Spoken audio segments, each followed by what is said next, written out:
सबसे पहला सवाल थोड़ा सा मुझे ये बताइए, अभी हम यहाँ डिस्कस भी कर रहे थे, when you went to sign Nana sir, मतलब वो थोड़ा सा लग रहा था सर कि सर हाँ बोलेंगे नहीं बोलेंगे, या मैं आगे पूछ नहीं पा रहा हूँ सर, आप समझ गए? सच बोलूं, एक भी जरा भी झूठ बोला तो मेरे हाथ में माइक है। यही पूछना चाह रहा था सर मैं, कि जरा भी डर नहीं लगा? मैं एक्चुअली ऑनेस्टली मुझे सबने बोला कि नहीं नहीं किसी को भी साइन करो, नाना को नहीं। पागल हो गए हो क्या? मुझसे सबने ही बोला बुढ़ापे में पिटना है क्या?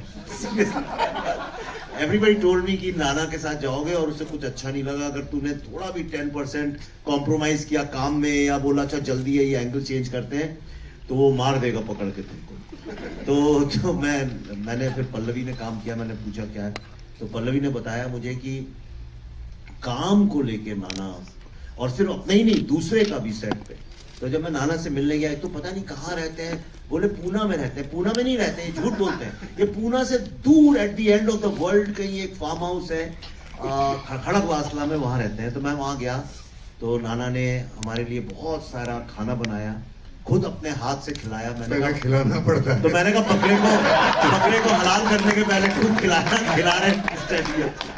फिर मुझे रहा नहीं है, मैंने कहा लेट्स कट इट शॉर्ट। मैंने कहा नाना तो मुझे 4 नहीं 5 झापड़ मार देना, लेकिन ये रोल जैसा लिखा है एग्जैक्टली वैसे ही करोगे कि नहीं? And I promise you, Nana was like a child on the set. जिन लोगों ने काम किया सब जानते हैं, 24 घंटे सबको दौड़ाना, खुद सबसे पहले पहुंचना। एंड मैं जब इनके रूम में गया वहां पे लखनऊ में, जब हम लोग पहले दिन स्वीट में, तो वहां पूरे स्वीट में सिर्फ कागज ही कागज बिखरे हुए थे। और मैं घुसा और नाना ने कहा विवेक सीन नंबर 70 एंड ये सुन, लिख लिख के जो मिल जाता था उसे पकड़ के मेरे डायलॉग।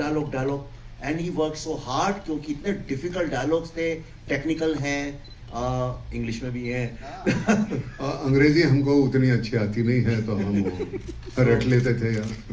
बट इट वाज, और सिंग साउंड था, वो सुधार नहीं सकते। सिंग साउंड का भी प्रॉब्लम है, बट मेरी जिंदगी का मेरे ख्याल से इससे अच्छा एक्सपीरियंस कभी नहीं हुआ। Thank you so much sir ये शेयर करने के लिए। नाना sir, this one for you, आपके लिए यही सवाल है। ये पूरी जर्नी अगर मैं बोलूं, इतनी सारी कमाल की फिल्में आपने की हैं, दिग्गज आपको माना जाता है of course when it comes to acting. यहाँ पे क्या खास था जो आपको हिट किया सबसे ज्यादा? बिकॉज वो दिख रहा है, वो आंखों में दिख रहा है वो इमोशन। मैंने एक जिस तरह की फिल्म है उसके लिए पहले तो ये ताज्जुब था कि मुझे क्यों चुन रहा है, क्योंकि मैं बिल्कुल अनाड़ी, मैं देहाती आदमी हूँ, जंगली, मैं तो बिल्कुल मतलब अपने में वो सोफिस्टिकेशन नहीं जो वो चाहता था। अब उधर देखो और इधर देखो। अब इन्होंने कहा कि उनको मिलोगे आप, उनसे बात करोगे, मैंने कहा नहीं, वो इम्प्रेशंस रहते हैं और फिर वो अनजाने में वो तुम्हारे कहीं वो तुम कॉन्शियस हो जाते हो। तो मैंने कहा मैं होने के बाद जैसे तू बताएगा वैसे मैं करूँगा। और होता ऐसे है कि आज भी मुझे लगता है ये मेरी आखिरी चांस है, पहला और आखिरी। उस तरह से काम करो तो आसान हो जाता है, सरेंडर करो।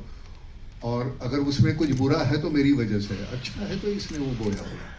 मैं सच कहता हूँ, वो इतनी मेहनत करता है, हालांकि इतना काम करवाया, इतना काटा यार, ऐसा बहुत काम करवाता है।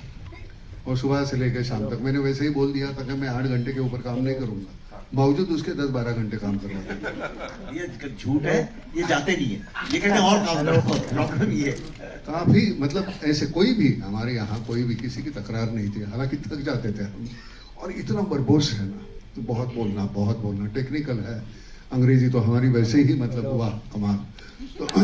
तो इसकी वजह से थोड़ी दिक्कत होती थी, लेकिन कमाल के बाकी के सभी पढ़े लिखे हैं, सभी पढ़े लिखे हुए हैं हमारे आर्टिस्ट के। बाद में बुला लो ऊपर।